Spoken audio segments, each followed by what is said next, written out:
Welcome to this video on the upcoming fight between Jake Paul and Mike Tyson coming up next weekend. Just want to give my breakdown and prediction of the fight before it happens and say what I'm looking at really. What am I looking at this fight? Who do I think is going to win? And what I think is actually going to happen throughout the fight. So getting straight into it, obviously Jake Paul has been boxing for a while now at a certain level, but beat quite a few MMA fighters. Anderson Silva, Tyrone Woodley, has recently beat Mike Perry, who obviously MMA fighter and bare knuckle boxer, has done very well in that space. Has lost against Tommy Fury, who is... So Tommy's a bit better level than these MMA fighters Jake Paul has been fighting. Obviously going in there now against Mike Tyson, who is, you know, one of the most experienced boxers out there. Has been to the top of the heavyweight game, one of the best boxers of all time. But, you know, the thing is, Jake Paul has, you know, he's a young man. He's sort of in the age range of a normal standard boxer, whereas Mike Tyson's been retired for many years. And I think that the real problems in that, Mike Tyson will still have the power. I think the speed would have diminished, and also the stamina. The stamina is going to be so severely diminished from when he was boxing at a pro level. But really, you've got to really think that Jake Paul isn't anywhere near that sort of top pro level at all. You know, he lost against Tommy Fury, who's really, you know, sort of pro boxer, but is at very low levels of pro boxing. And it really showed when he fought KSI and Jake Paul. He didn't absolutely blitz them, and it showed his level as well. Mike Tyson's been at the most extraordinary level of boxing, and if it was in his prime, he'd beat Jake Paul within a round. It wouldn't take long at all. So, look, it's all about that experience. It's all about that power that Mike Tyson has, and how, you know, he's boxed at that incredible level. Does he still have any of them little techniques or movement or anything that he still has in that in the tank from his pro career?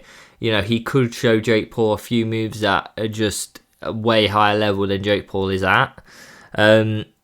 I think it's going to be tough for Mike. I think it's very tough. Last fight got cancelled, I believe, around health issues of Mike Tyson, which is never a good sign when he's then coming back in the cage now.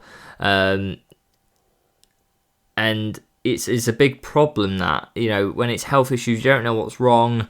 Was that, you know, suddenly to get pulled out for, I think, medical reasons. I believe that was what was said at the time. And to then have to stop and not be allowed to go forward or train, it's a bit concerning that that's happened only when he's been in that training camp. So it sort of suggests to me there are problems with Mike Tyson boxing nowadays. You know, he is getting on. You know, it's no offense to it, that is exactly what's happening. And, you know, really, has he got that? Is a younger man in Jake Paul just going to be so much faster stamina, and his body's still with him to do it? And I think that could be the problem. I think Mike Tyson isn't going to survive past round 3 without his stamina diminishing severely. And I think he actually has success. Round 1, I think Jake Paul was just like, wait, I can't be hit by this guy round 1. I don't know what I'm dealing with. Round 2, I think it's similar. But then round 3, he'll start seeing him slow down and just start, you know, giving a few punches, you know, moving and going, look, if I just keep moving and getting stuff on him, I can win this. And Jake Paul, I think, gets the decision overall. I think Mike does well early. Jake Paul's really just trying to get out of there, not really trying to knock him out, not really trying to get punches off, but trying to look at him and go, look, how fast are you still? How good of a boxer are you now at your age compared to when you were a pro? And look, if Jake Paul gets hit by something early, could change the whole show. I think Mike Tyson is still going to knock out Jake Paul with one punch if he actually gets it connected on him. He still does have power. It's just that power won't last for more than a few power punches, I think. And over a few rounds that it's going to diminish so severely. Jake Paul's not going to be scared of the punch anymore. I think that's when Jake Paul starts getting them combos going.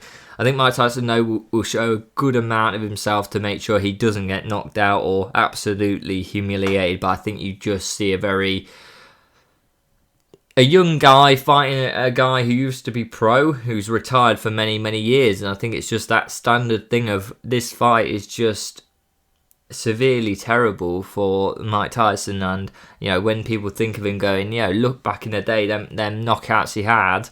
And then you see this, and by the way, his latest fight, he retired for years, came back against a guy who's just beat MMA fighters in boxing and isn't really at that pro level.